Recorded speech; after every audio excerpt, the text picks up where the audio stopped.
guys ahead on that. So you guys, if you see your computers go I'm not, I'm off and on, then that's why we've had some in and out on the internet just today. doing it without being on the internet, so Good. I'll join the group. Okay, sir. Okay. Okay. I'll call to order the Stevensville Town Council meeting agenda for Thursday, April 24th at 6:30 PM. Janelle, would you please take the roll call? Councilmember Barker. Here. Councilmember Brown. Here. Councilmember Bragg. Here. Councilmember Smith has an excused absence, and Mayor Mickelson. Here, would you all please stand for the pledge of allegiance? I pledge allegiance to the flag of the United States of America and to the republic for which it stands, one nation, under God, indivisible, with liberty and justice for all. Thank you all. And moving on to item number 3, public comments. These are public comments on anything that is not on the agenda tonight, anything not on the agenda. Vicky? Vicky Motley, 318 9th Street. I was just wondering if we have police coverage at nighttime. We haven't had lately. Now Is that going to change? Is that? Yes, now that what's his name is back from the academy. Okay. Any other comments from the public on any items not on the agenda? Seeing none, we'll move on to the approval of minutes. Item number A, budget workshop meeting minutes of 4/9/2025. Can I entertain a motion, please? Councilmember Brown. I move that we approve budget workshop meetings for 4/9/2025. We have a motion by Councilmember Brown. Do we have a second? Councilmember Barker. I'll second the motion. We have a motion. We have a second by Councilmember Barker. Do we have a discussion from the council on the budget workshop meeting minutes?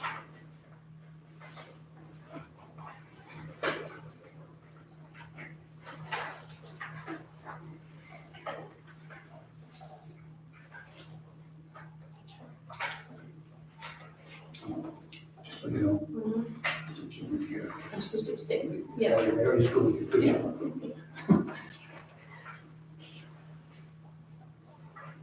We good on the minutes? Okay. Any comments from the public on the budget workshop meeting minutes? Seeing none, Janelle, would you please take the vote? Councilmember Barker. Aye. Councilmember Brown. Aye. And Councilmember Bragg. I abstain. Motion passes 2-4-1 abstain. Thank you. Moving on to item number B, town council meeting minutes of 4/10/2025. Can you entertain a motion, please? Councilmember Barker. I move that we approve town council meeting minutes from 4/10/2025. We have a motion by Councilmember Barker. Do we have a second? Councilmember Brown. A second. We have a motion. We have a second by Councilmember Brown. Do we have a discussion from the town council on the minutes for 4/10/25?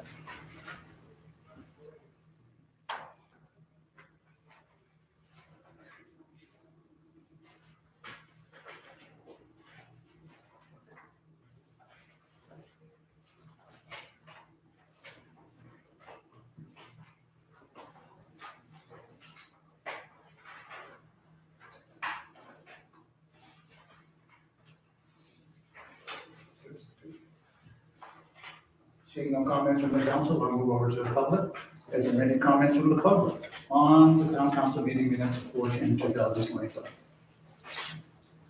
Seeing none, Janelle, would you please take the vote? Councilmember Barker. Aye. Councilmember Brown. Aye. And Councilmember Bragg. Abstain. Motion passes 2-4-1 abstain. Thank you. Moving on to item number C, special town council meeting minutes of 4/17/2025. May I get a motion, please? Councilmember Brown. I move that we approve the special town council minute meetings for 4/17/2025. We have a motion by Councilmember Brown. Do we have a second? Councilmember I'll Barker. second the motion. We have a motion, we have a second by Councilmember Barber on the special town council meeting minutes. Do we have a discussion from the council on minutes?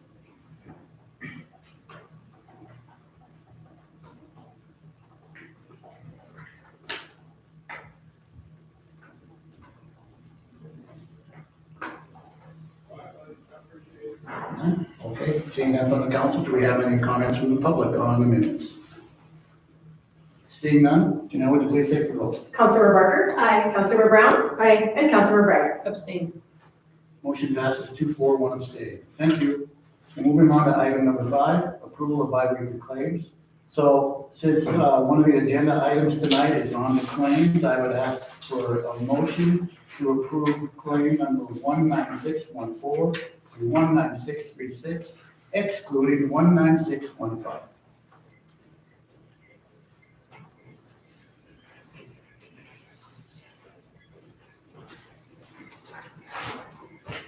The claim 19615 is for the grant masters, which is on the agenda, so we don't want to approve it prematurely.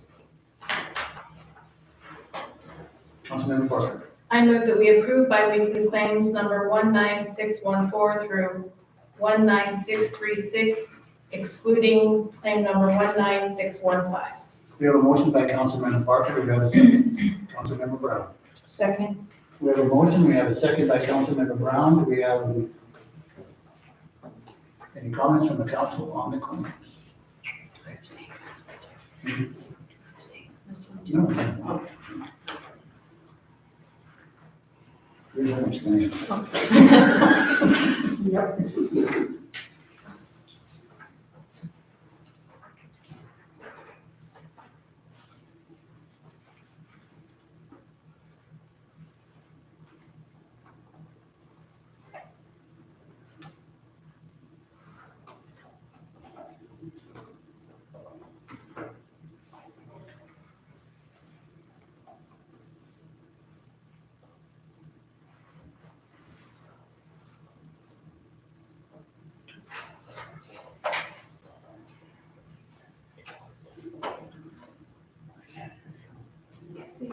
No comments on the council on the claims before I turn it over to the public?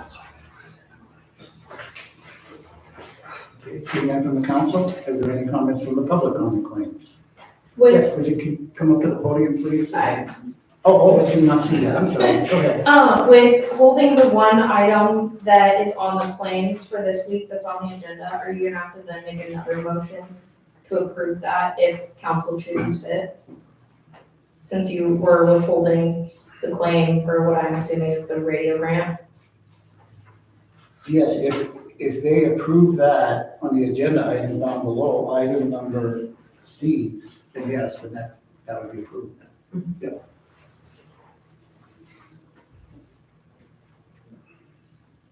Any other comments from the public on the claims?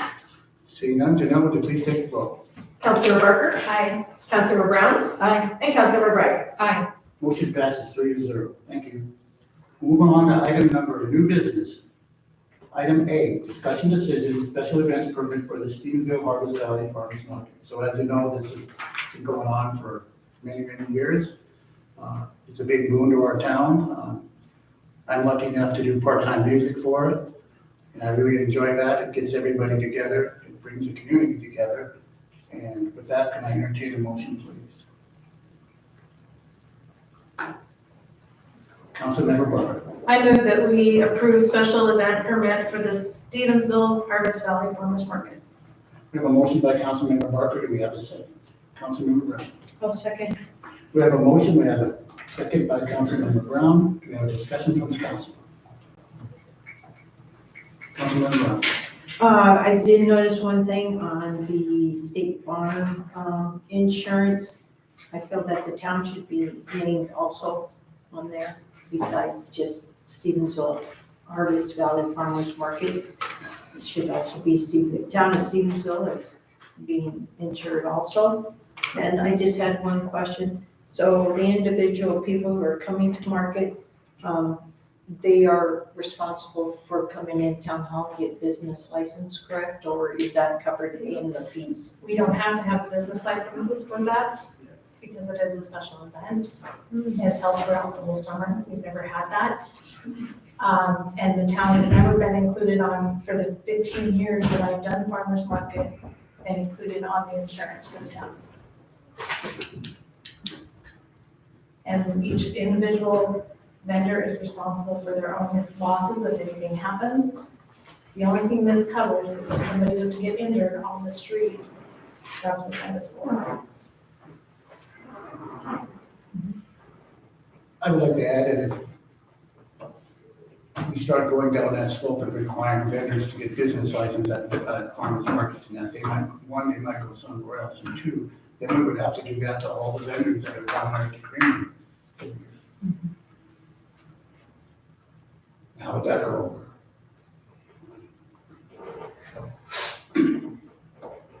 That's my take on it. Any other questions from the council? Any questions from the public on a special event permit for the Harvest Valley? Seeing none, Janelle, would you please take the vote? Councilor Barker, I have to abstain. Councilor Brown, Aye. and Councilor Bragg. Aye. Motion passes 2-4, 1 abstain. Thank you. Moving on to item number B, discussion decision, consent to the mayor's appointment of Edwin James Gibson to the Planning and Zoning Board. He sent us an email. He wanted to start participating in our local growth as far as the town, even though he lives a lot of town, correct? Yes. And he showed up last night at our planning and growth meeting, our kickoff meeting for our growth policy.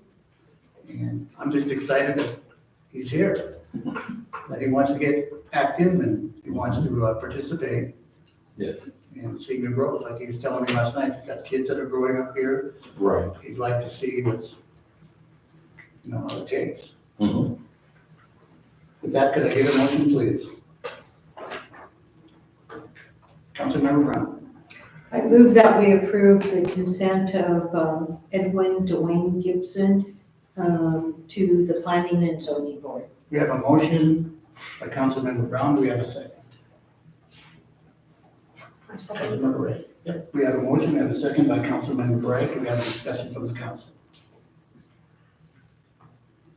Are there any questions that the council would like to ask? So this does fill our full planning and zoning board now? Awesome. It's gonna be nice to have you. Thank you. Appreciate it. Would you like to step up and?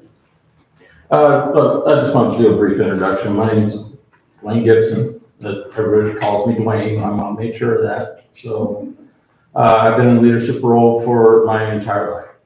And I currently work in Missoula as a branch manager for a company that I've been with for over 18 years. And I just started a leadership development business out of my house here in Stevensville, where I do some coaching, I do some mentoring, I do run leadership trainings, that kind of thing. And so I really believe that my ability to listen and collaborate and think long range would really help out. Good. We're happy to have you. Thank you. Councilmember I Brown. have one question for you. What is Path to Rise LLC? That is my business. And what is that business? It is a leadership development business. Yes.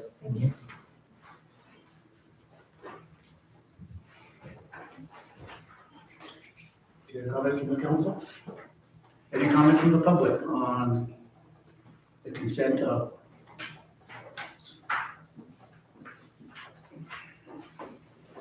None? Seeing none, Janelle, please take the vote. Councilor Barker, Aye. Councilor Brown, aye. Councilor Bragg. Aye. Motion passes 3-0. Thank you. Thank you. All right, we'll move on to item number C, discussion decision, payment to Grant Masters Incorporated for the radio grant application. So, with that, before we get started, I'd like to entertain a motion so we can get the discussion going, please.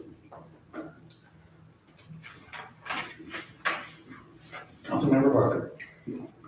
I make a motion, or I move to approve payment to Grantmaster Incorporated for the radio grant application. Okay, we have a motion by Councilmember Barker. We have a second. A second? Yep, we have a motion. We have a second by Councilmember Brown. Do you have a discussion from the council? Start with Councilmember Barker. Actually, if we could have Jeff get up and tell us a little bit more about what is going on and the grant, I'd appreciate that.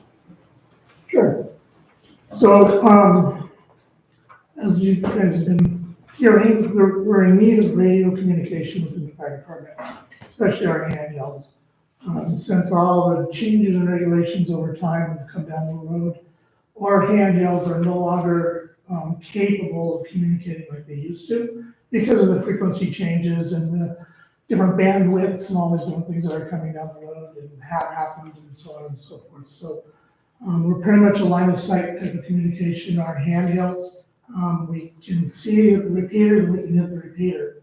If I'm on a handheld radio, I cannot communicate with the dispatch center off of the handheld. I can communicate with them off of a mobile and pickup or an apparatus because they have so much more power that it can reach. So back in December, the Sunnysville Rural Fire District, Florence Fire Department, and Sula Fire Department got together and applied for a AFG grant. And at that time, they asked if the town would like to join in on that grant and be part of that grant with them.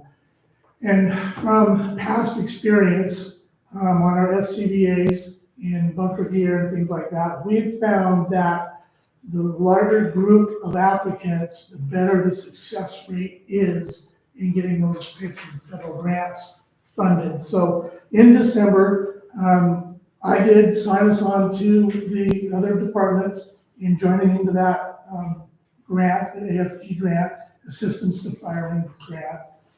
It's a federal grant run through FEMA for handheld radios. So the rural fire district, the rural fire district is the district in charge of the whole grant. So we're really jumping in on their grant with them as also signers and namers on their grant. So all told, we are applying for 127 radios.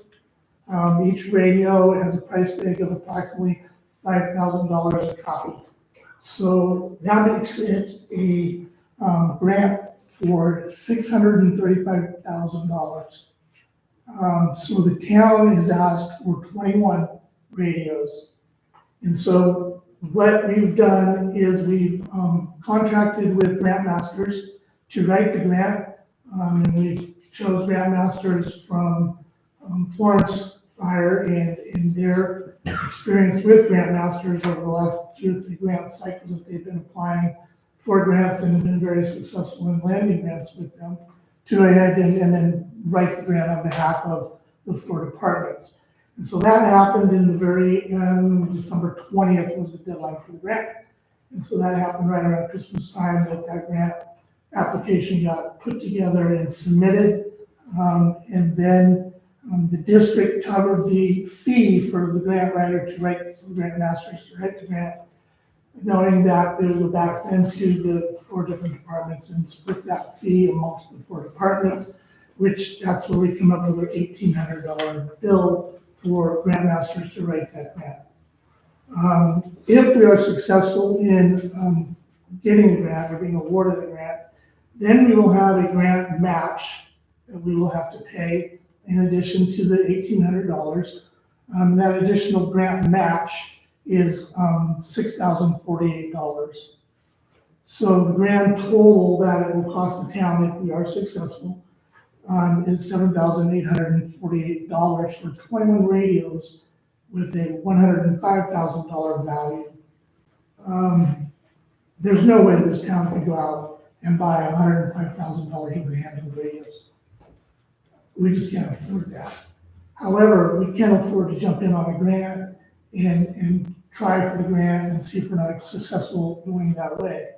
So that's what we've done. I've done that. I've signed on to apply, and now I'm asking to get the town to pony up their $1,800 for the grant writers that have written the grant, and we're still in the running for the grant, which is a good sign. We've not been notified that we're not in running for the grant still. First round has come and gone, so we've moved into the second round of the grant award process. So that's why I'm here tonight, looking to see if we can't get the town to pick up the grant writer's fee of the $1,800. And if we are successful, then I'll be back again looking for the grant match, which is going to be an additional amount of money, so a grand total of $7,848 for $105,000 worth of radios. So that's what we're here about. Questions? Councilmember Brown. one question is why are they changing the frequency? Is this something the federal government's doing? Is it just countywide or so that your radios are no good anymore? Is that something that is directed by the government or? Yes. So what has happened with all the cellular devices and other frequency operating devices and Bluetooth, all these other things, those frequencies, radio wavelengths have become so congested. So what they're doing is the Montana state has moved and is a process of moving to 800 millihertz is the transmitting frequency that they're moving to. So that they can take all their EMS providers, police and state and highway patrol are all moving into the 800 millihertz cycle. Well, our radios aren't capable of operating at that level, but the new radios would be, and they're doing that to open up bandwidth, if you will, for people to be able to be on the radio. Your CB radios, your garbage disposal trucks all are running on radios, taxis. I mean, there's just so much radio traffic out there that there's no more bandwidth. And so they started limiting that, and things went digital, and that all limited the reach capability of the different radios then as well. That's all part of it, and it's just getting more and more and more congested.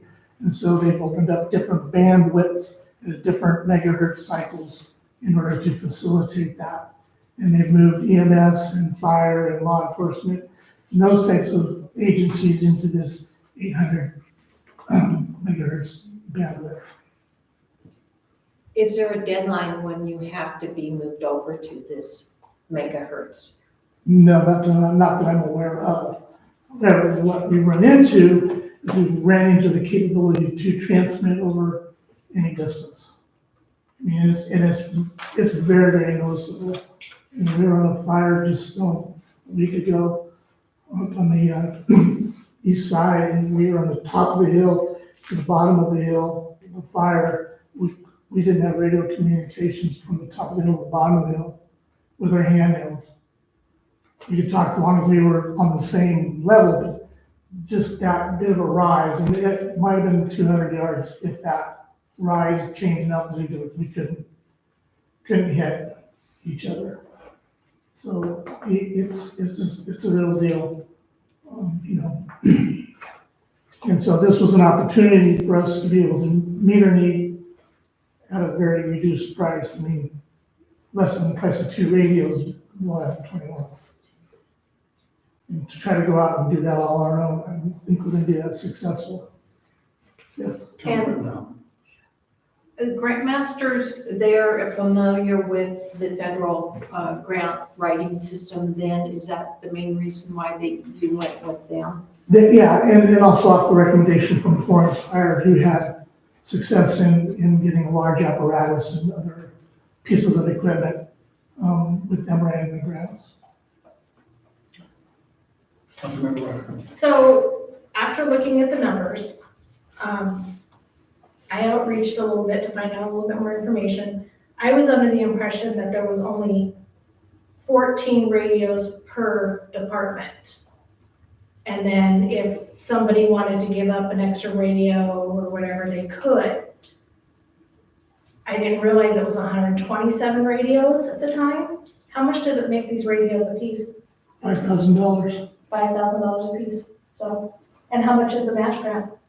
The our match will be $6,048 for 21 radios. So a 5% match grant. Correct.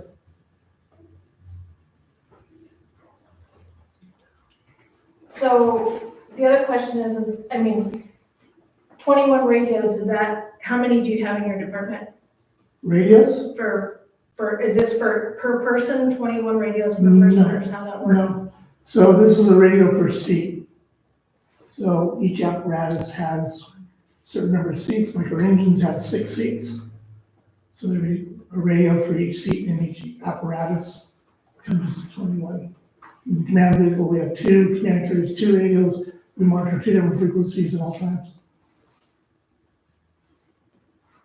The other piece to this puzzle is the money, the $7,848 is in this current budget year's budget unspent.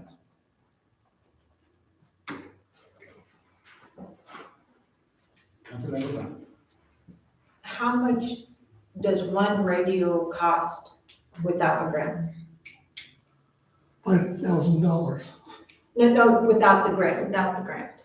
$5,000 is the retail price of the radio. So when we're ordering 21 of those Oh, okay. radios, And we're getting them for, we're getting them for a total of $7,848 if we're successful. So for the less than the price of 2 radios, that's we what, would be getting 21 radios. that, yes, thank you. Robert, you want to speak up? Yeah, we had a meeting with Jeff and he talked to it is in this year's budget. The money's there, they got $14,000 left for 2 months. And he said if they went forward with it, then they would not spend the $7,000 out of their budget this year. The town doesn't do encumbrances, but it would be a way that, that this money wouldn't be spent this year and it would be kind of an informal thing of saying, okay, if you guys agree to this and we don't spend the $7,000 this year, there would be money there. If not, the money would be spent anyway this year. Not something else. So essentially what I've done and would like to do is reprioritize where those budgeted monies are going to. This opportunity came up in December, back in last June and July when we were doing budgets. This wasn't on the table or out there. But when it came available in December and I was looking at my budget and there was still unspent monies in the budget, it made sense to me to prioritize where those budgeted dollars were going to go in order to take advantage of this grant opportunity. And that's why I did what I did. I guess the one thing that I don't like is the fact that the money was asked for in the claims before this even came forward. We've known this for how, you said December? And the grant was written when? Like December 20th was the deadline for the grant So application. why did we wait so long to bring it forward? So back in January, when I got a bill from the rural district after they had paid grant masters for doing what they did, I submitted the claim to the town and the town was not processed through. Copy of it right here. And that was dated on 1/15. So that was submitted for payment as a claim, purchase order. It was not done. We resubmitted that a month later and it was still not presented or gone forward. I didn't ask for a meeting with Gina and Robert and the mayor. We got together. We go, what can we do? How are we going to do? What can we do to make this happen? And that's why we're here tonight. I just wish it would have been a different process. Any other comments from the council? Gina, do you have?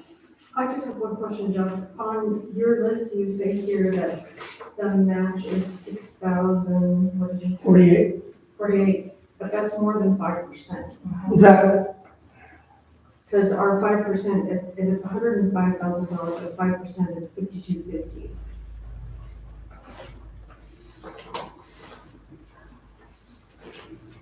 And then my next question would be, you said 14 radios, so that would make a huge difference. So is it 14 or is it, 21 radios is what we're asking for. where did 14 come from? That was what the other departments, when I reached out to the other departments that were putting in with this, Oh, they were asking for the 14, and that was what the minimum, what I was told for each one of those departments was 14. I said, so where did the additional 7 radios that came from that we're asking for? They're coming from the grant, and those 7 additional radios is what it takes to outfit our fire department. That's how many radios we have, 21 handhelds.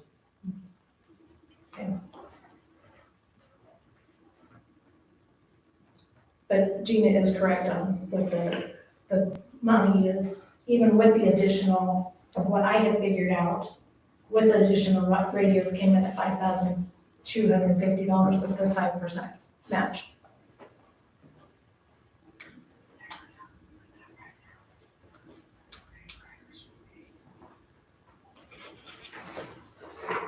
Okay, I just don't have any documentation in front of me tonight to go back and check the numbers on this proposal.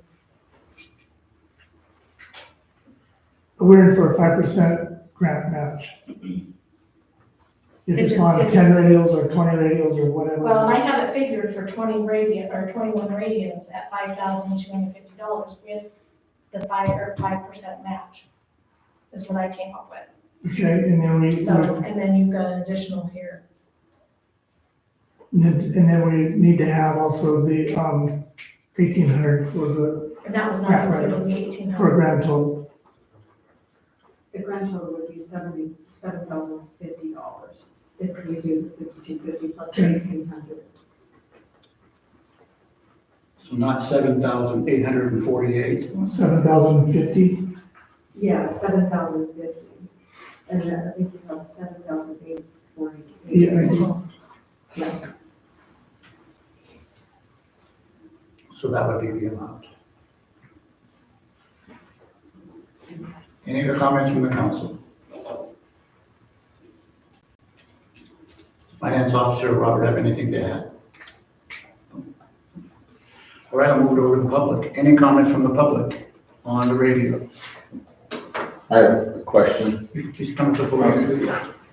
State your name, your address. Dwayne No, Gibson, Stevensville, Montana. The only question I have is, I've dealt with radios in the past. What's the life expectancy of these new radios as far as how long will the bandwidth last? And is there any kind of service contract or anything as far as upgrades or anything like that involved with it? Okay, so as far as how long, what's the life cycle on the radio is really hard to determine. One, it all depends on what happens in the future with bandwidth and how full that becomes and gets. We're not looking at any type of a service contract on the radios that we've applied for. So at that $5,000 a radio copy, we're looking at 3 different manufacturers. We're looking at Motorola, Bendix King, and Harris. So those are the 3 brands that we're looking at. They meet the specs that we've put forward that we would want and our need. And so we haven't really settled on one yet, as saying if we're awarded, you get. We've not gone down that road. There's still negotiation room in there for dollars and cents and see who can take care of this. But we've set the maximum amount that we would pay at that $5,000 mark so that we could write a grant and have a grant total number that could go forward. So it may be even less than this, depending on what we end up going with. But the grant was written for that $635,000. Your question? But, I mean, bandwidth, Yeah. yeah, it's really hard to say. The current radios that we have, the Motorola's that we have, we've been piecing and parting together for a number of years off of eBay or wherever we could find pieces and parts like mics and antennas and push-to-talk buttons and batteries and whatever. Right. And again, in fire service, they all gotta be in transit so we can take them into and have a IDHL environment and those types of things. So we just don't get to go pick up the walkie-talkie off the shelf and put it in our pocket and go to work. Gina? I think based on his question, I know Jeff, when we all met, we had asked if there was gonna be an annual maintenance fee or some type of service contract, and I think you said no No. to that, right? So we'll just get the radios. We'll get the radios, and then if we need to do maintenance or whatever down the road in the future, whatever, then we will own that. But there's no annual. There's no annual fee, there's no annual subscription, there's none of that.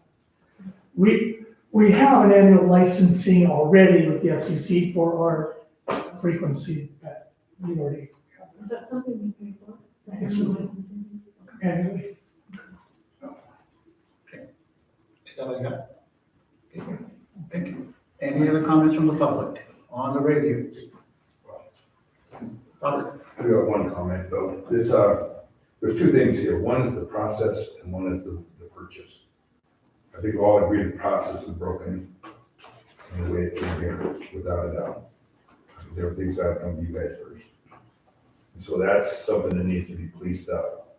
But the value of what they're gonna get for the fire department is something that you almost can't, you pass up, but it's $275, $300 a radio compared to $5,000 radio. And that's kind of the, it's the two pieces, it's hard to separate them because it's not right, but yet it's a good deal for the town. And he's not gonna spend money this year to pay for it next year. I can't remember how old the radios are right now, but they're like ancient in radio world. And so I just wanted to throw that out there because we all agree that the process should have been started in December. That's the first discussions. When we're gonna get in any grant, any contract, anything that involves money needs to be brought up first and be voted on first. And now we're in a situation here, so. And I would also like to add that in that December meeting, you gave that on your department report, right? And I think we pulled the minutes and looked at that, That's correct, yes. Yeah. During a administration report. And I think you said that you didn't have a cost at that time. Right. Yeah. So I would say going into the future and stuff like that I would say that we would have to have a better, more transparency between you and I and the finance officers and something like this. So it doesn't lay out there. And then we know, and then we don't have to come to this again, to where we come, not just you, or it's a good lesson for Chief Bo and all department heads, so we don't have to bring it forward like this, we don't have to go back and forth on something that should have been discussed and done a long time ago. And I agree, and I understand your points, absolutely. And I know you're busy, Jeff, you have a job outside of this. But I'm saying, I think, and that's partly my fault too as a mayor. But when I got the claim in January, I got with Gina and got with Robert, and you know why we denied it, because, well, we had to, it was a tight budget last year, wasn't in it. And we had a meeting on the 9th, this last month, we discussed this thing. That's where we said that, one of the options was bringing it here before the council. Right. Just want to set that straight. Okay. If I could just make one recommendation, just because I'm learning, I think with all of us, is that if there, and this goes for any department, whether it be airport or the police department or public works, if there is a grant out there, I would recommend putting it on the agenda for discussion decision. At least we know that it's been on there. We may not know all of the stuff that goes with it, but you can say, look, I want to bring this out, there's a grant out there that we possibly may get, but at least it's on the agenda, and you can go back and say, okay, that's where it can't really be in a department meeting, that's not the policy or process. But at least it gives them clear guidelines and us clear guidelines, so we don't have to go, And I just think it's a lot more transparency and better, I think, for you and for everyone. That would be my own recommendation. Especially for something like this, and I know I get confused too. I get confused because we're working with the world, we're working with the town, on the fire end and stuff you're all together doing things, equipment, radios, all that other stuff. So I can see where stuff can get mixed up, jumbled around, but I still think in the long run, it should, like Gina said, it should come before the council, like it is now. And council should be the one that's deciding on anything that is not in the budget. If it's not in the purse string, even though the money is there, it still comes down to your decision. That's why I denied it in January. Okay. So with that, no other comments? Janelle, would you please take the vote? Councilmember Barker? Aye. Councilmember Brown? I agree that this was not probably done quite correctly. I feel that communication could have been done better but I do remember at that meeting, I think it was me who asked if we could maybe seek a grant for this. And I personally would not be able to live with myself if one of our volunteers got hurt because we didn't approve this. So I am for this. And Councilmember Bragg. Aye. Motion passes 3-0. Thank you, thanks, Jeff. Thank you. Moving on to informational cash report, budget versus actual. With that, I'll turn it over to Robert and Gina. Oh, go ahead. Where we have actually approved this now, can we approve the claim that needs to come forward? Yeah, I think we need to approve the plan. We do need to approve that claim. Councilmember Brown. I move that we approve claim number 19615. We have a motion by Councilmember Brown, we have a second. Councilmember Bragg. I second. We have a motion, we have a second by Councilmember Bragg. Do we have any further discussion from the council? Any further discussion from the public? Seeing none, Janelle, would you take the vote? Councilmember Burker. Aye. Councilmember Brown. Aye. And Councilmember Bragg. Aye. Motion passes 3-0. Thank you. Now we'll move on to item number D, informational cash report and budget versus actual. With that, I'll turn it over to Robert and Gina. Okay. So you first what we're looking at is the cash report itself, dated on the 23rd of this month. The town has got $3,267,000 some change in the accounts. And you can see how they're broken out into the 22 funds here laid out. The ones to note, the general fund is about $76,000.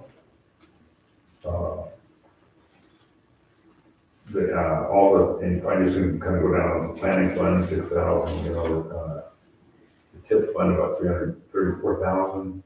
The TED fund, which is growing in a good way, 21,000. And then building code, and that's the one that's gone down. We've always got a finding on that one. We've drawn that one down to about 32,000 now. So our finding's not gonna be there anymore. All the lighting districts are doing fine. Police training, 26,000. The BARSA fund, which we're gonna get a little reimbursement now, so we got a little money coming back into that fund and we'll get reimbursed, so that's 169,000. And then you can see our sidewalk fund and fire engine funds, 14,000 and 22,500 respectively. And then the water fund itself is doing a little good with 682,000. The asset account, 670,000. And the Harbor project, it's got negative 31. That's been there for a while. We'll get reimbursed with that coming here soon. Gina just did a workup with the people. And Yeah, so on Wednesday, which one are you talking about? Is that just 100 machines? yeah, Okay. So, yeah, so we're gonna get about $400,000 for the Arbor project. That's what's remaining on the grant. We close everything out. There'll be some more because we're working on the SCADA project. So, but per DNRC, they requested that, I request the remaining funds that are due to us in the grant. And so that should be coming in, as soon as they approve it. It could be a week, it could be a month, it could be a second. It depends on when they want to give us the money. So, but then there'll be more funds going out for that negative 31,000 will be negative 31 once we get that money coming in. okay. And then sewer, once again, about 582,000, the operational account, asset account, 608,000, and the airport, 61,000. Question with the cash on hand. Councilmember Brown? I don't remember which one it is, if it's the TIF or the TED district. Which one is coming to sunset? They both are. And what happens to that money? We keep it. Okay, so it's. Yeah. Okay, and then, the fire retirement, $3.15. Yeah, that's been there for years, and it keeps it on the sheet. And so, but that's the fund where we get the insurance money for the firefighter pensions. Last year was 8,000. We get it, we just turn it back over to the Fire Relief Association and they pay out the pensions out of that. That comes from retirement. And then also, since our water and sewer assets are growing now like they're supposed to, is there any possibilities of getting our loans paid off a little bit earlier than we thought? Our loans are pretty good rate, interest rate, but that's a thought process. But if you think about it, if we went to try to do a major project right now, like even the one street we did out here, that was, almost, we paid $800,000 for one street, for the water line. And so you can see it seems like a lot of money, but in the big picture, that money, our grant share of it is so high, it'd be hard to pay down our loans and not have any money to like fix the tank or our leaks that we have in the water system itself. And then now you're trying to build up in the sewer asset too, to actually come up with a grant to, at some time in the future, replace parts or expand that system to take on more. So the answer is you kind of shoot yourself in the foot if you didn't have to keep the cash on hand to be able to do these projects and miss out on a grant opportunity. And some of, I'd like to add that this came up last year, this time in May, when I went to the meeting in Missoula with Jennifer Baldwin, the head of the DRC. And they're the ones that handle our loans on this water and sewer. And I asked her that, I said, if we had a bunch of money, would there be any chance that we could pay off our loan quicker? And she goes, why would you want to do that? And I know a lot of towns always ask me that question. She said, we highly discourage that because once you dip into yours, and it's like Robert said, and then it leaves you short for a next upgrade. There she goes. And as long as you're in good standing with us, which we are, and we're getting our disaster, Andrea's working on her disaster plans and everything, which is huge. That helps our grants and loans. She says, as long as you're in good standing, then because you're never really you're gonna need an upgrade every 10 to 12 years. And she said, and paying off your loan quicker, you're just gonna need that money down the road for an upgrade. Go ahead. and some of the grants, I mean, they're gonna be in the millions of dollars, right? If we're gonna do a bigger project.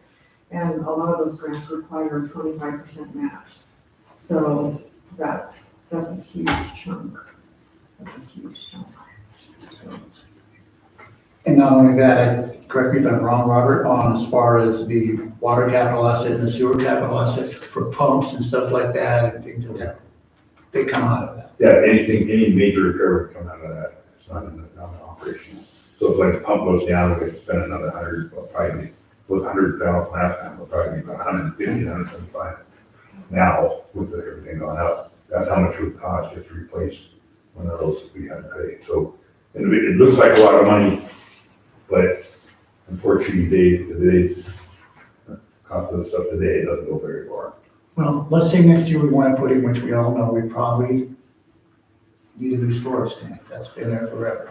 If we do need one, it's probably going to be $2.5 to $3 million. We're going to have to come up with a match on that.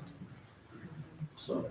And I think last night, just alliterating what we learned in our growth policy information too, that once we get this flowing, that will actually help with our grants and where we lay within those and how those are actually divvied out. So that'll be nice.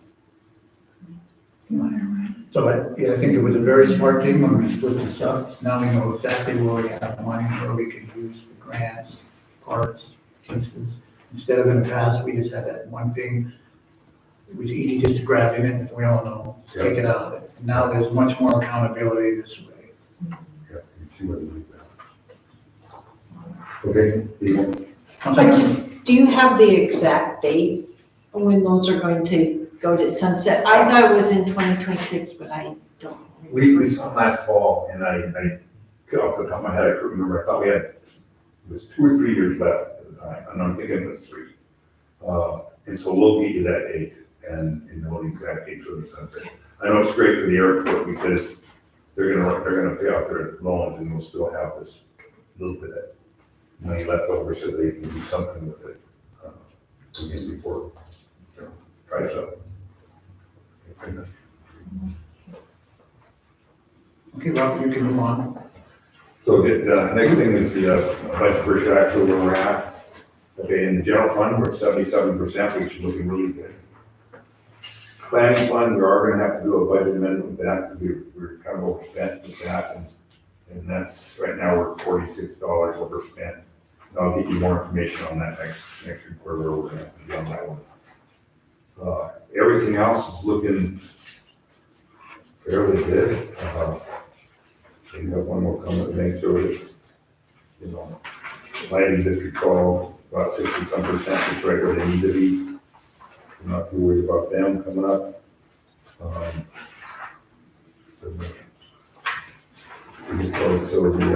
the gas and corporation tax, we're gonna have to do one there, because we're about $23,000 overspent, and having to do with the projects which we did. Actually, I think that money, from the House Bill 355, that went into a different revenue account that you wanted to put it into a grant. So we'll look at that, we'll look at that one. So that, I don't think we would have to do a budget amendment on that one. So, Okay, and then, so, and if you look at the water ones, the water and sewer, they're a little high right now, but that was because we transferred money into, we did the big transfer. If you look at the, like the sewer, we transferred $100,000 in the asset account, so we didn't spend the money, we transferred it. So that makes it look a little bit higher there, so I'm not too worried about that. The same with the water, so we transferred $200,000 out of that into the asset account. And we set it all up. And the airport's about 72%. Questions with the budget versus actual?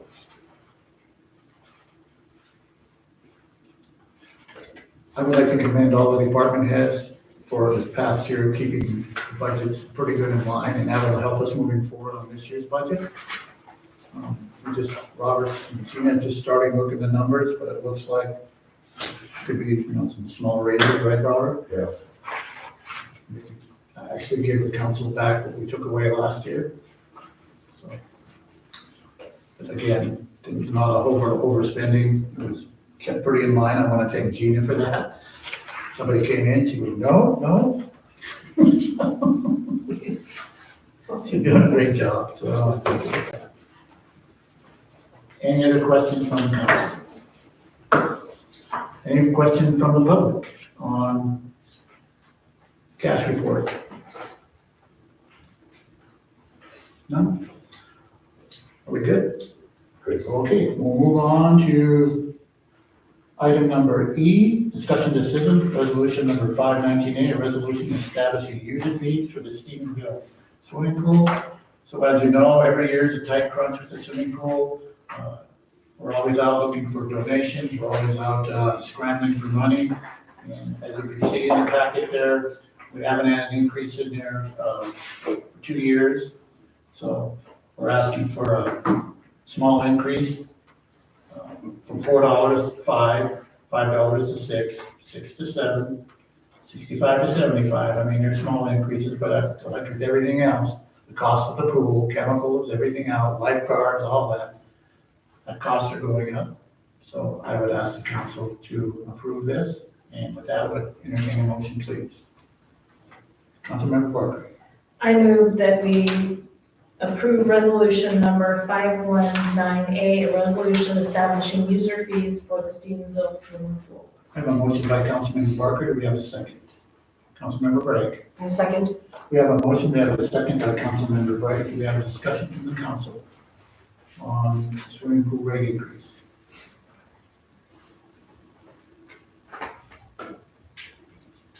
And do we have any discussion from the public on the swimming pool rate increases? Mr. Watley. Why such a small increase? Why not bump that increase up a little bit more, so that when we come budget time, we're not going, well, we have no money, we're losing money again. Why don't we bump it up a little bit more? It's nowhere competitive with Missoula or Hamilton or their rates, we're way lower than they are. We looked at that, and I personally, I I don't like to compare with other towns, Hamilton, Missoula, because they're much bigger. They have bigger budgets, so they can keep their costs down. Or they can, so. We didn't want to put too big of a burden on the people here because times are hard. People are struggling. And I even kind of struggled on doing this increase, but the girls came before me and then they said, we really need to do it. So, Councilmember Mark. So last year, I know we discussed that the pool actually made money, is that correct? Or we lost the money? Made more money, Made more a lot money. more money, but we still lose money. Maybe. Yeah. But we have to remember, we did a lot of repairs, and the Tactics and their group came up with the $15,000. Jeff Newsom came up with $2,700. Otherwise, we would not have been able to fix that. We, Poland Pond donated a pullback for us. Each year, we have this discussion on how are we going to hold. And I mean, we do have to raise our rates, there's no doubt about it, because we have to increase the wages for the lifeguards, we're looking at different ways to. So what are the wages that we went up to for the pool, for the? The last year we didn't give them a raise. This year we're looking at 50 cents, so it'll be 11.50. So are these fees here that we have, are those gonna be comparable to be able to?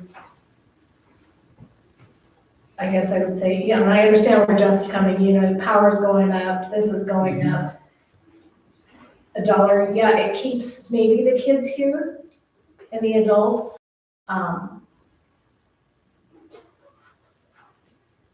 Is $1 feasible?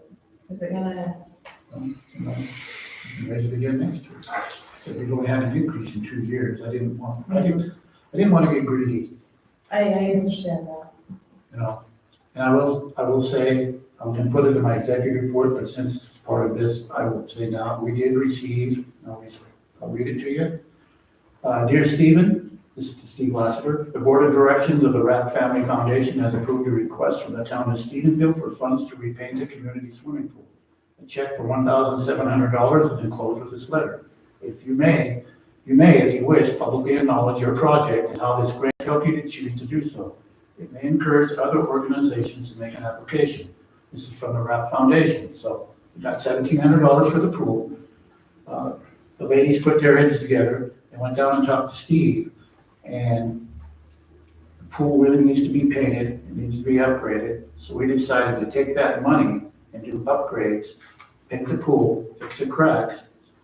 So the girls also went to Rick Newsom of Jeff's Towing, and asked him, or he came to us, right? He came to us. And he wanted to know what he could do this year. And Janelle and the lady said, the pool. Yeah, because he was actually here the last council meeting and us saying that he wanted to contribute that where he's at. Our parks need it, these are the different things, and he holds a car show every year. With that car show, those fees that he raises is where that comes from. Yeah, and so this year he's covering the $3,000 that it will cost to the labor to paint the pool and those supplies that'll be needed to paint the pool. So, He's covering, his brother's painting it, he's paying his brother the labor, and the supplies will be the $1,700. the $1,700, just the paint, Just to paint. just paint. The supplies and the painting is all being covered by Jeff Newsom.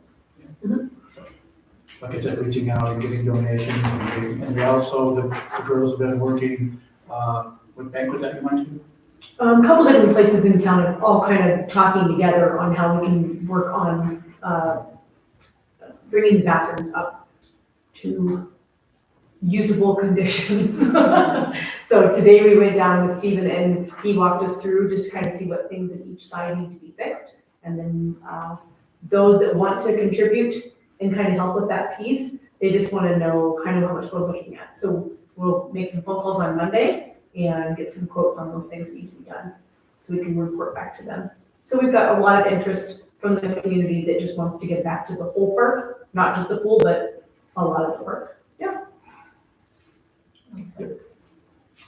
I would just like to say that I think if you go up too high with the prices, people are just gonna play like the splash pad. So I think that this is good to keep it at a relatively small increase for now, because I know that some parents would just go for the free option instead of paying if it goes too high, so.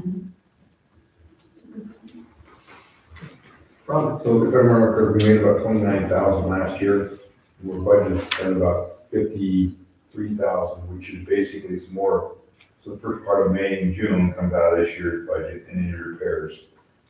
And that 53,000 does reflect the cost with, someone else dipping in. So we're lose, about 20 grand a year.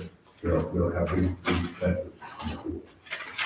So this will help to bridge that a little bit. Any other comments from the public? Council? Any comments from the public? Jeff?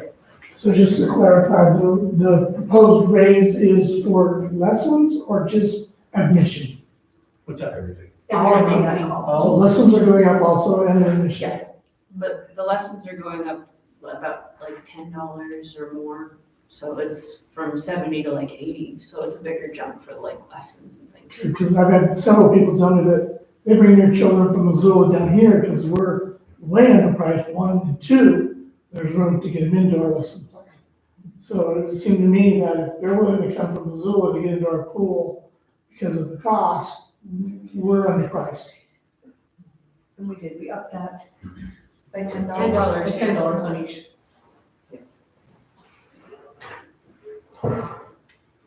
Any other comments from the public? None from the council? Seeing none, Janelle, would you please take the vote? Councilor Barker, Aye. Councilor Brown, Aye. and Councilor Breyer. Aye. Motion passes 3-0. Thank you. Moving on to item number F, discussion decision, install the yield sign at the corner of Sassafras Court and Creekside Drive. So as you know, out there, there's that little 6-unit out there on Sassafras out by Creekside. Chief Bo went out and looked at it, him and I, and he decided, just because of clarity and everything, that should have a yield sign there. There should also actually be a yield sign on Aspen and Syringa also, but since there's nothing yet developed behind it, those I'm thinking, can you say would need stop? Yeah, we're gonna hold off and when they develop that area, because those streets potentially could become throughways, Right. connecting the subdivisions at some point down the road. And then it'd be a little more important to put stop signs at those intersections. But the Sassafras, areas, it's just a short little runway and a roundabout, so there's not a lot of through traffic through there, based on what I've experienced. And a yield sign's appropriate for that location. Because there's no sign at all. Exactly. So with that, could I get a motion, please? Councilmember Barker. I move that we approve the install of the yield sign at the corner of Sassafras Court and Creekside Drive. We have a motion by Councilmember Barker. Do we have a second? Councilmember Brown. I'll second that. We have a motion. We have a second by Councilmember Brown. Do we have a discussion from the council on the yield sign at Sassafras? Do we have discussion from the public on the yield sign at Sassafras? Seeing none, Janelle, would you please take the vote? Councilor Barker, Aye. Councilor Brown, Aye. and Councilor Breyer. Aye. Motion passes 3-0. Thank you. Moving on to item number G, discussion decision, fuel supply contract between City Services Valcrom LLC and the town of Stephenville. Before I get a motion, with permission from the council, Brian would like to get up and discuss that. Yeah, so well, I guess I'll just talk about one of these, but it's really the next two items. These are to restore fuel service back at the airport. So City Services, Valcon has purchased the existing fuel tank that is at the airport.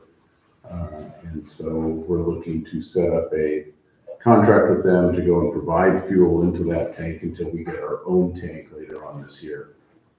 So this is a provider contract with City Services. They'll be providing the fuel at a rate that varies from week to week, just like it does at the gas station for our cars.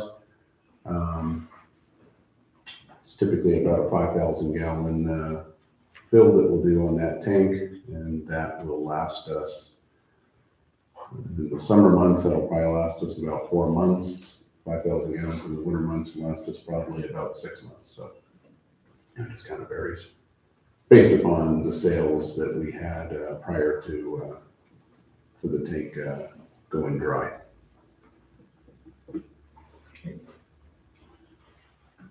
So with that, could I entertain a motion, please?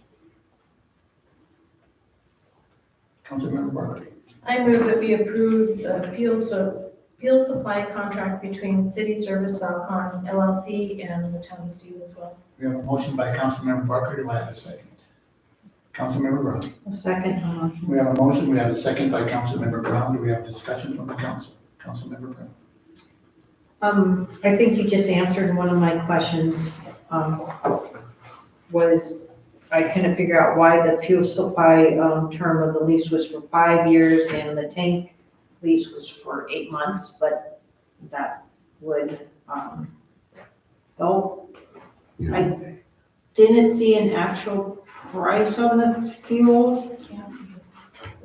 Yeah, it varies. As of Monday, it was $4.46 a gallon is the price that we will pay for the fuel delivered. That's with delivery and taxes. So that's the actual cost, full load cost to us per gallon.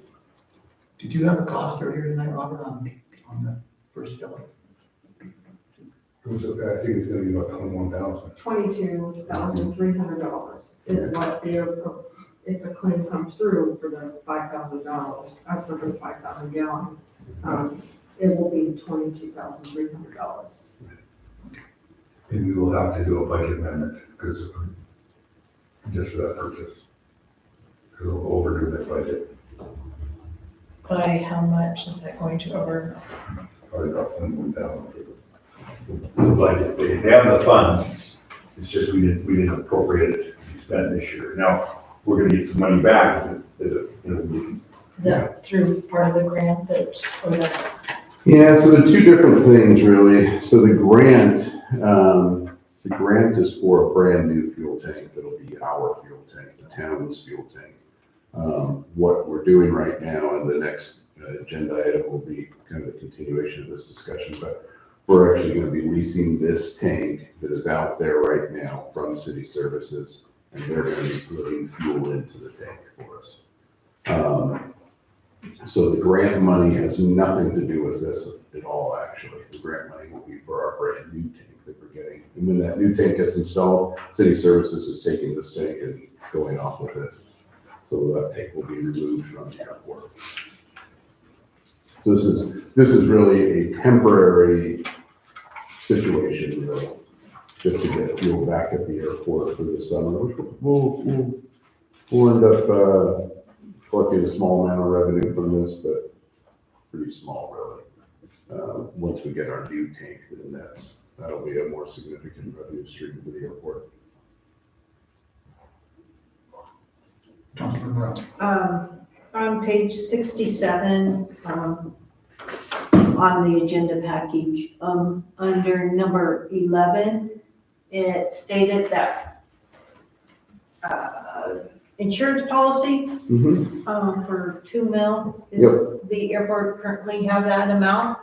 Or- So two things in the second half of that paragraph. So we have a $1 million policy, and we are going to be a branded FBO with them.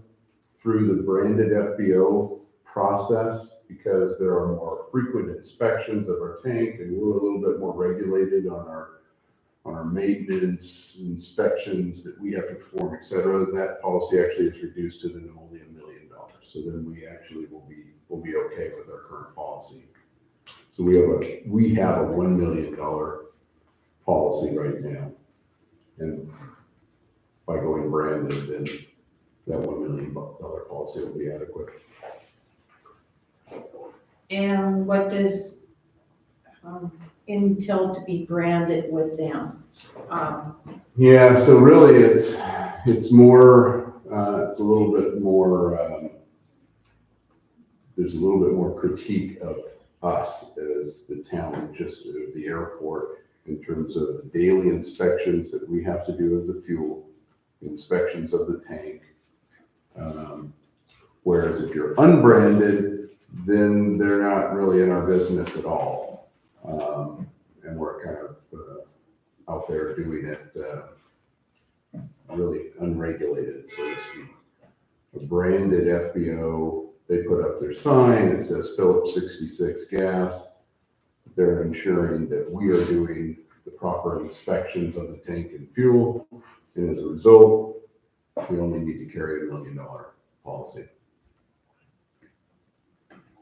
Okay, because one of my questions was on the Exhibit A for branding that the lobby, the pilot lounge lobby, including What page are you on? page 71 of the agenda package.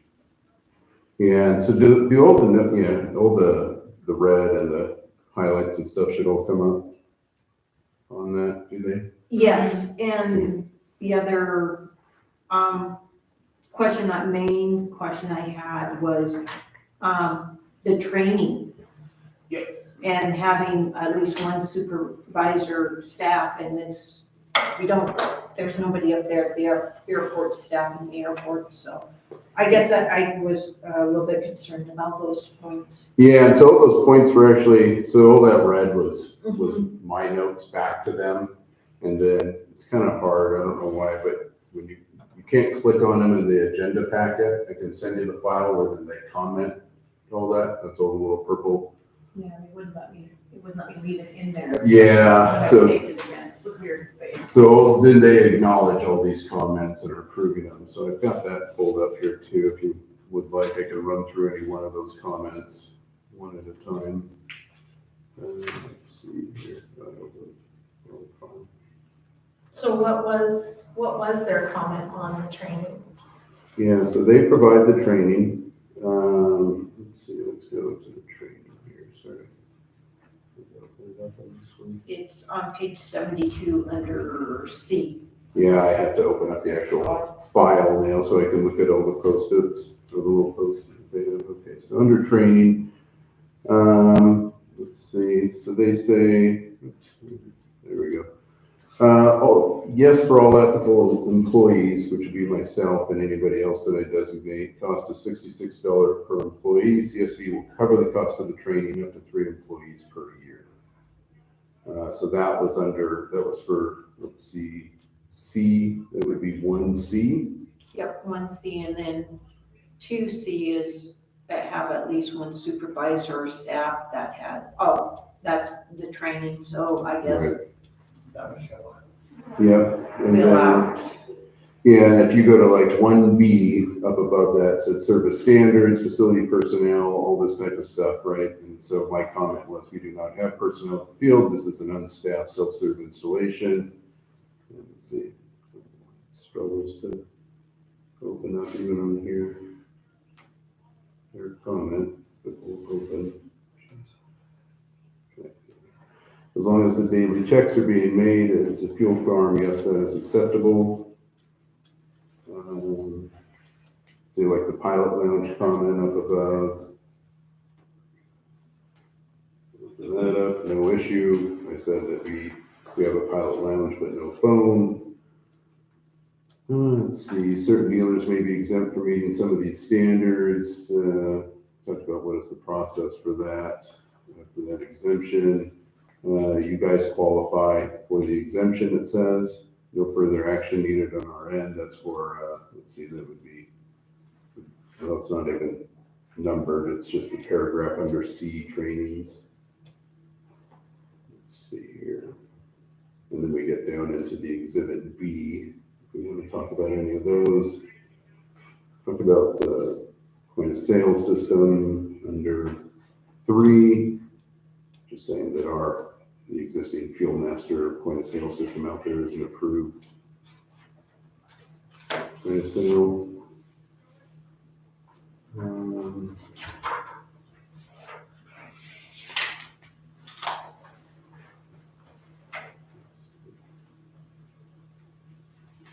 Yeah, I can any of the other comments that Any questions on I can talk to? On that one, that's about all I had, Brian. I guess my big concern is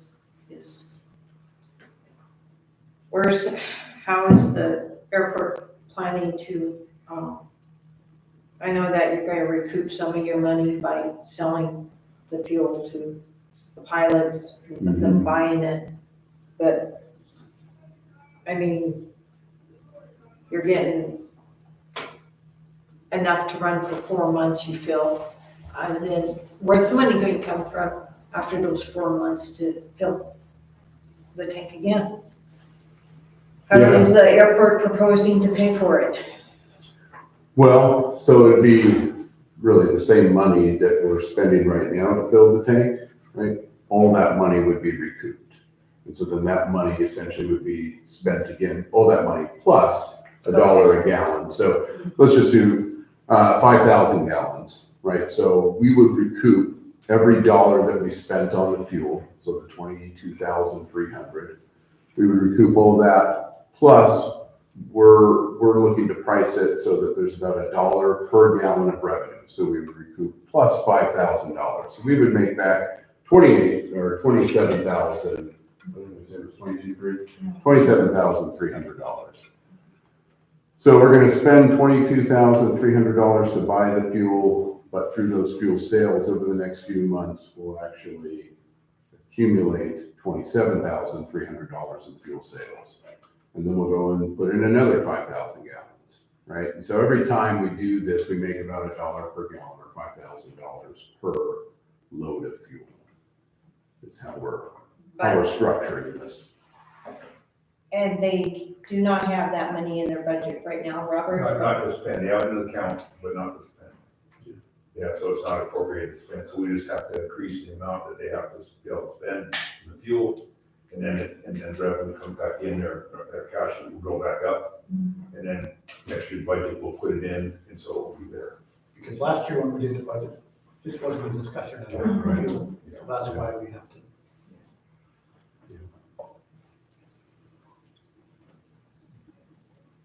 And Councilman Parker. where do we plan to get that money from, or where are we gonna take that money from? Because right now we have it in, they have $61,000 in the airport fund, and so we'll come out of there, and then as it depends on in the transition between our tank and their tank, there must be some point, well, we like that because we don't have to pay anything for that, so it doesn't look, I think it's gonna match out pretty good with making that extra, $1 a gallon is gonna make obviously revenue, but this is really a revenue producing event for us. For the airport. For the airport, yes. So we're spending 21,000, make 27,000.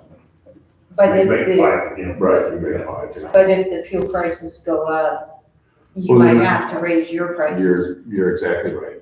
to keep, To keep that same. like profit. every gallon you sell is enough to pay for the next gallon.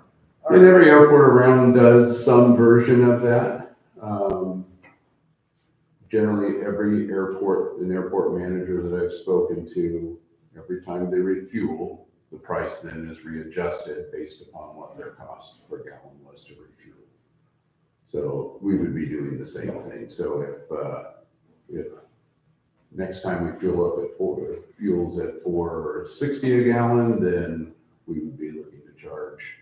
It's a little bit more than $1 is what we're marking it up because we're including the cost of insurance and other items in that, right? So we're looking to actually charge about $5.90 a gallon.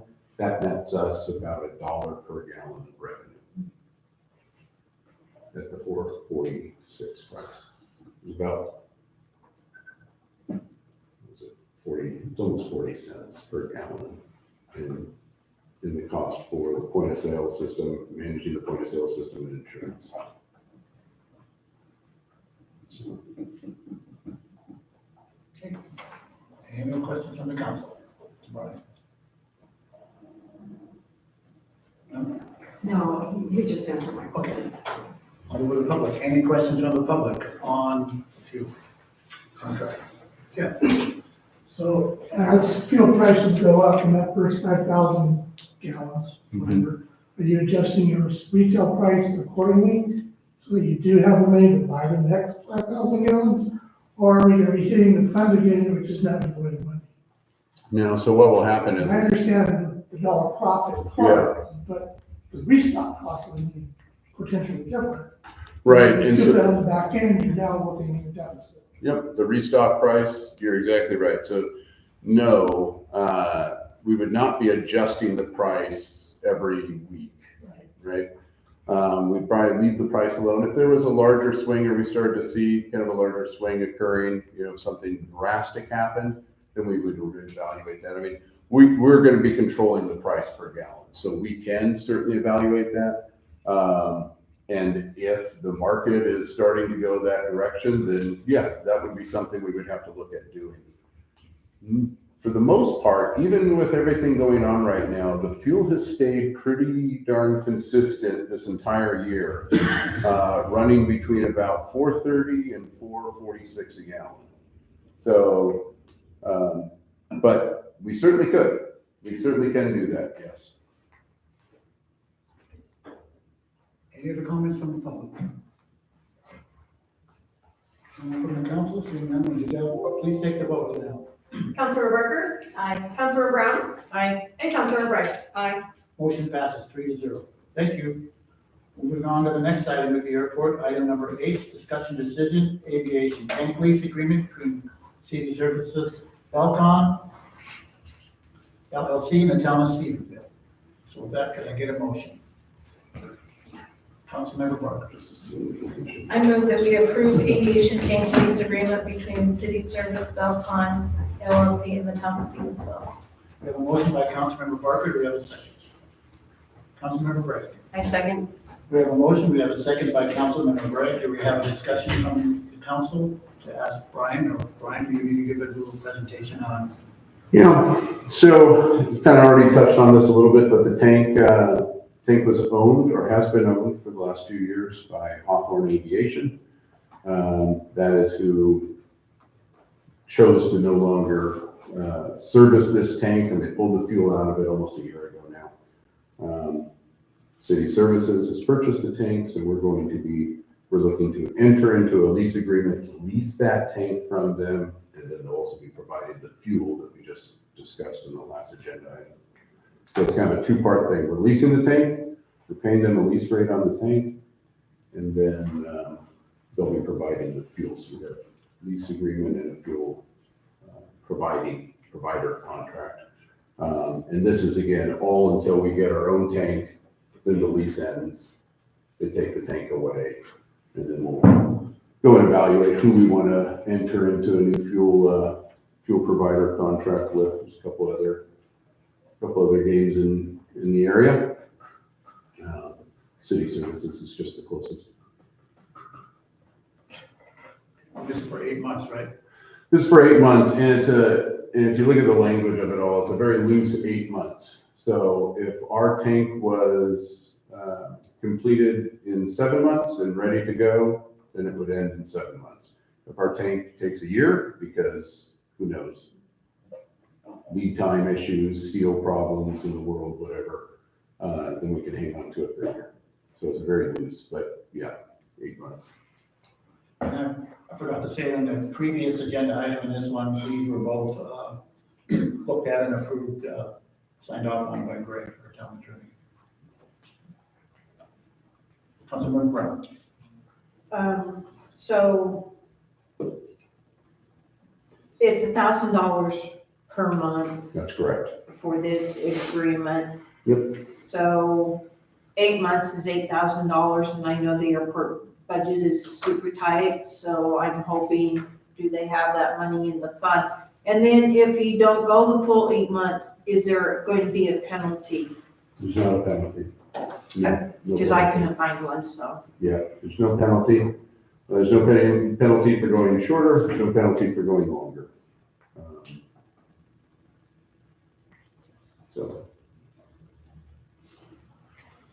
So I guess the big question is there money in the budget? Or are we praying for fires again? We're always kind of praying for fire, sadly, at the airport, because it's our biggest single source of revenue. But not really. So with that lease agreement, basically, we're not making any money right there. We're providing fuel. No. It's just a service because the amount of money we're gonna make on a fuel is gonna go into this lease agreement. You kind of talk through this. So it's gonna be, if it all works out in the end, it's a zero sum game, plus or minus, a couple bucks. Yeah. And it's just providing a service for the airport Until we get our tank. until we get our tank. Our tank is really, that's the big revenue generator. This is just getting fuel back at the airport. If we sell fuel at the same rate that we were prior to losing fuel at the airport, we'd make maybe $1,700 at the end of the 8 months. It's not a ton of money. So we're just calling it a wash, right? It's a zero sum game. We're just getting fuel back at the airport. The real, the long game here is getting our tank. That's when the real revenue stream. That's when the real revenue starts, right?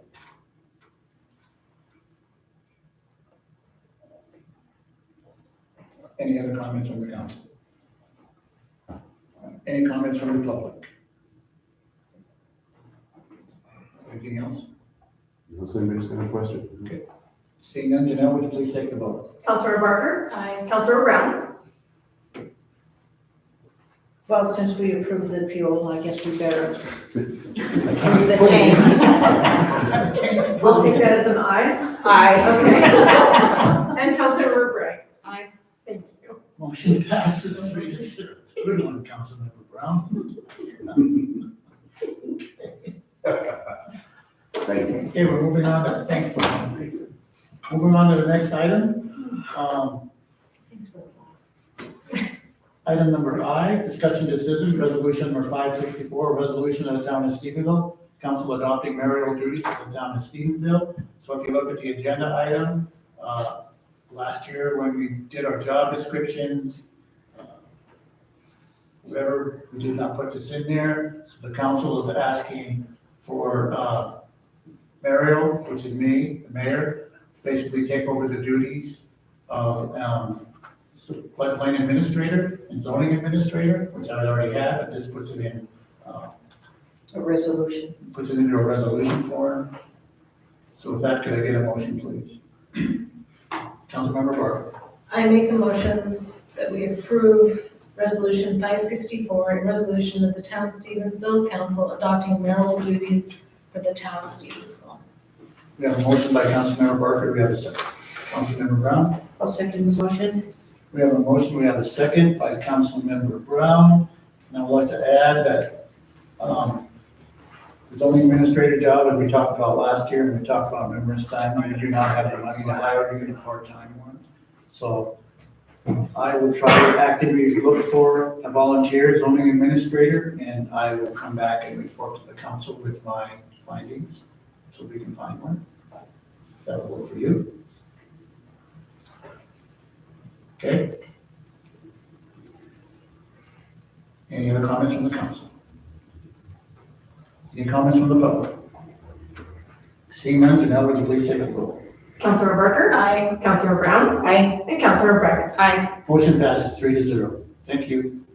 Okay, the next item, J, discussion decision, town council members' job description, floodplain, zoning, building inspectors, building official.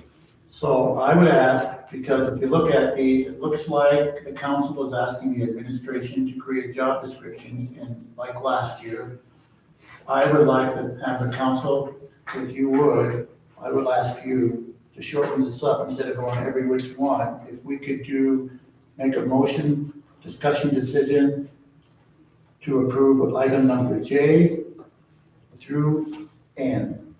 That way we can put it, and we can come back with job descriptions through a resolution and bring it before the council. Councilmember Brown.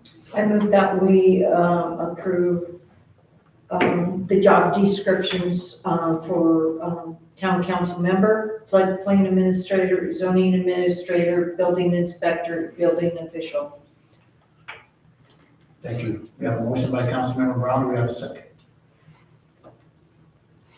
Councilmember Brown. I second. We have a motion, we have a second by Councilman Bright, we have a discussion from the council. Councilman Bright. I brought these forward only because I felt that, as we're growing and moving and stuff, I felt it would be a good starting point for the next council. Everything's changing and stuff, so I felt if we do this, it would be a good starting point for future councils. Things can change, if we do it by resolution, then we can amend it quickly. And who knows, we don't know, maybe we will have money in the future for a zoning administrator and everything. But at this time, it's just getting the ball rolling.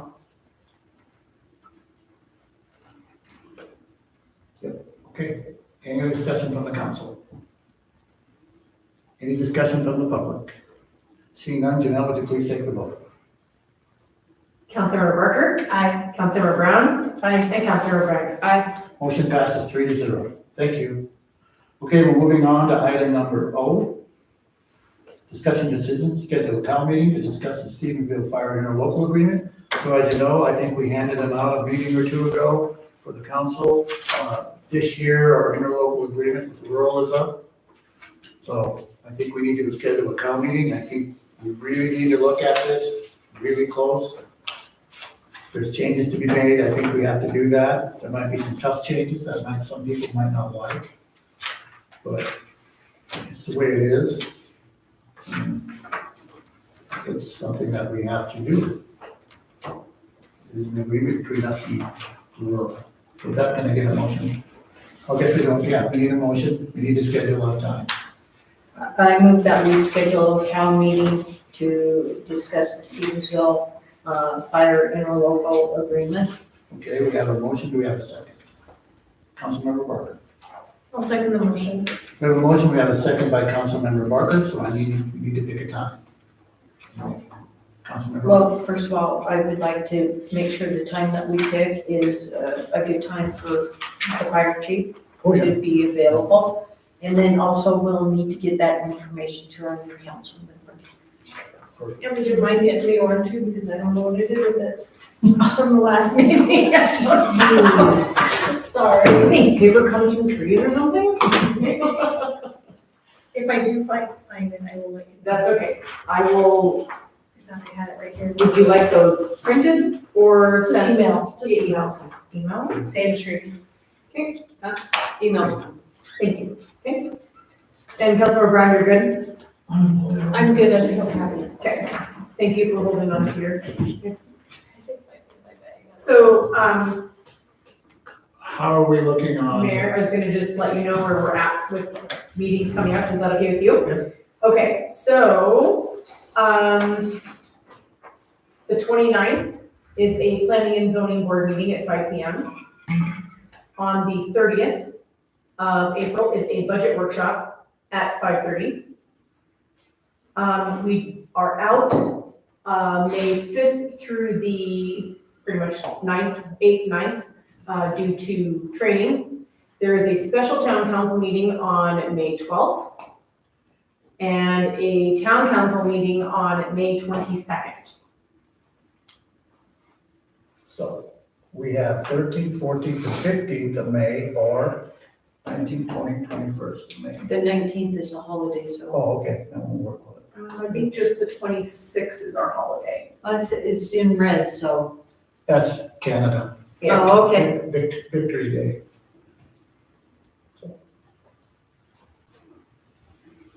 Council like to pick a time. The week of the 12th, only thing going on that week, just to remind you guys, is just the 12th at 5:30 for special town council meeting. So would the 13th work, or 15th on the We Thursday? could do the 15th at 5:30, that works for people. I'm going 15. I'm gone on that Thursday, Friday, Saturday, Sunday. I'm gone. Okay, so The following week after then. we could do What's the it. 13th look like for everyone? You're gone the 13th, Jeff? That's a Tuesday, Jeff? Tuesday's good. Tuesday's good. Tuesday, 13th? That work? 13th at 5:30? End of June. 13th, May 13th, 5:30. Cal meeting. May 13th, 5:30. Yep. Got it on my list. Yeah, you guys want to vote? Yeah, I got that passed. Any further comments from the council?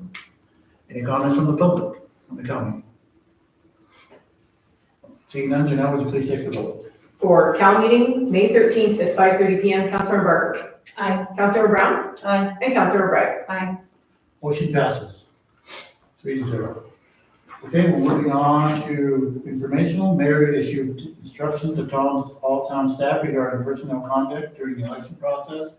This is an election year, and I will be sending out memos to all the staff, basically saying that since you work for the local government, it's nonpartisan, you should not be endorsing any candidates, whether local, national, state. You can't be bringing in at the town hall, if somebody comes in to pay their water bill and they say, oh, Mayor Michelson's running again, great, and then Janelle goes, yep, he's a great guy, you need to vote for him. Well, she can't be saying that, because you have to be impartial.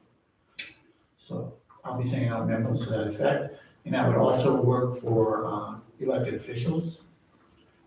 We can't be bringing any, this election year this fall, somebody's running for a house district, whatever, we can't be bringing any paraphernalia around here into town hall. We can't be saying, oh, chief, you need to put this in there, you need to vote for this guy, he's a heck of a guy. You know, and you have to keep that outside of town hall. So I'd like to just put that in there because it is an election year. So with that, moving on to board reports. Councilmember Barker. We had a meeting, planning and zoning meet and greet last night. Very informational. We had somebody here. I just lost my name. Danny Arts. I had it all together, I promise you. Just a second, I'm getting it.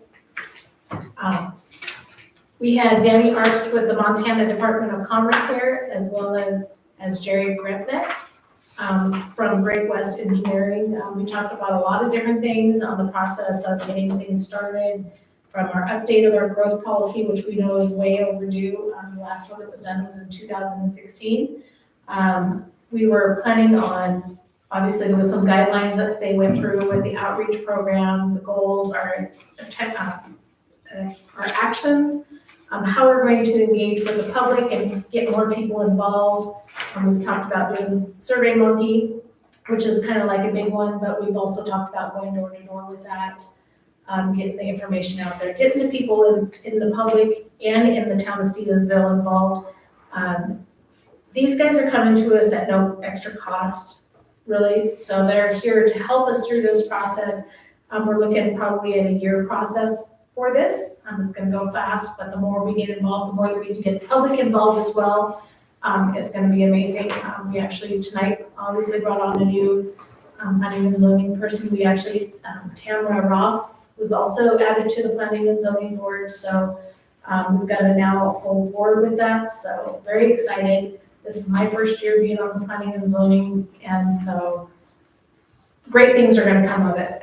We've got Mr. Anderson who also sits on that board. So very exciting to see what's gonna come and how we're gonna get this involved and get the public involved as well and getting it out there, so. Thank you. Any other council comments? Councilmember Dunn. I would like to ask maybe Gina and Robert, if you have time, could you spend some time with our new council member, Sam, to get her up to speed, because you guys did a really nice presentation the other day for the rest of the council. And she wasn't on the council yet, so it would help her a lot. I know you can reach out to your fellow council person for help on anything you need. You can always call the girls at the office. So I'd appreciate that if, you know, and we did have council packet for you to read through. If you have questions or anything, just feel free to ask me anything. So thank you for stepping up and being a council member. Yeah, thank you. Is that all, council comment? Okay. Any other council comments? Okay, I'll move on to my executive report.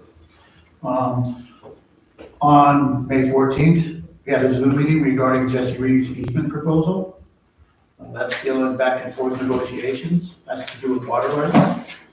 On 4/15, we had a SCADA meeting, which has basically, as we all know, is part of the ARPA project where the water system down there, the computer system works with the Middleburg Fork well house. They communicate back and forth. It's an aging system.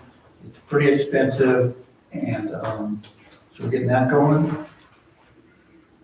I've been putting out flyers all over town for our annual water report. I've got a few plots, and then Council President Brown has offered to help me with that next week, finish that up. On the 20th of this month, we had a meeting with Gina, Steve, Conrad Eckert, and Kevin McGraw of One Water as part of an LJ wheel regarding pumper truck waste disposal at our treatment plant. Yeah. It sounded real good. This is the packet that the guy left here to us. It almost sounds too good to be true. So it's in the very, very beginning stages. It's basically just back and forth. He's going to get with HDR, no cost to us. He's going to make sure that we have the capacity down at the plant to take this on. This has to do with the pumper trucks. It's a big deal in the valley right now. For Valley County, they really don't want to take it on. The commissioners, they would rather have a municipality take it, whether it was Hamilton or us, basically us two. And Hamilton doesn't really have the space. We do have the space down here, but of course, we don't have the money. He offered to rent this to us. I think, what was it, 500? They were rented to us for $7,000. Yeah, $7,000 a month. But everything that comes in, of course, I won't get into it, but they would have to come down and sign a contract with pumpers and everything to make sure that we got their business and we're going anywhere else. But they're running out of places to go now. And of course, there would have to be an easement too out there, because we couldn't bring the pumper trucks through town, down to the park, back and forth all day long with the kids there. It's unsafe. We wouldn't want them tearing up the roads anyways. To say this is in a very, very early process. I reached out to him in an email. I've asked him, once he gets his HDR, if he would be willing to come to the council and give a presentation next month or in June. He's very willing to do that. So that's where we'll go. And that way you'll know what's going on. We're gonna have to get with Zinke and Sheehy. You know, I'll start following where they're at, and I'll start hounding them to say, hey, we need some grant money here. You know, instead of going and borrowing $500,000 from a bank or something to get this thing off, because it's a hell of a revenue stream. You ain't sound almost too good to be true, didn't you, Gina? I mean, Yeah, I think he explained it, it made sense to me, and so, I mean, it sounds like a good deal, but what they have to back it up sounded feasible to me. of course, we'd have to get references and all that too, because he does this all over the world, and strangely enough, he lives locally here. He lives out here in Middleburg. He lives right next to Greg. So I asked Greg about it, and I was talking to Greg. He said, oh, right, he's a hell of a guy. He knows his stuff. So anyway, that's where we're at there. On the 22nd, myself, Chief Bull, Council President Brown, and Kellyanne Fillingham, which was a couple days ago, of the Valley County Weed District, we did a thorough inspection of Burger Farms. And I'll give you a report on that later on. We're just putting that together. On the 23rd, we had a kickoff meeting with Danny Arts, the State Commerce Department, and Greg Redmond of Great West Engineering, as you know. And then I'd like to say spring cleanup starts next week. And as you all know, I'll read it one more time. It's from April 28th, May 2nd, from 8 a.m. to 4 p.m. each day. Bag organic yard materials, no grass clippings, no rocks, no dirt, no trash, bag leaves only, no grass clippings, no rocks, no dirt, no trash. Small branches bundled and tied not to exceed 4 feet in length or 4 inches in breadth on it. No drop off or yard debris at Lewis and Clark Park.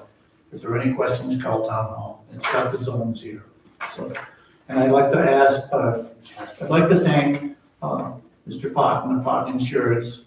Again, this year, he was grateful to pay Lyle $60 to clean out Memory Park, and he did a hell of a job. I'd like to thank him for that. I already have thanked him, but I mean, I'd like to put it out there for the public to see. Bobby Schuler of rural water came by, she signed off on the town's water and wastewater disaster plan. And Andrina of utility building has worked hard on updating. Like I said before, this plan hasn't been updated like forever. And it really goes as far as our loans and our grants. They really look at that hard, so. Jennifer, last May when I was there, she was already on me that. I think I came back with a flash drive. We need to get going on this, about never got done, and when I handed it to Elizabeth Andrina, she just took off with it. Bobby was very impressed with it, so. That's my executive report. I want to thank you all. With that, could I get a motion to adjourn? Councilman I Parker. make a motion to adjourn? Do I have a second? Second. We have a motion, we have a second. No discussion?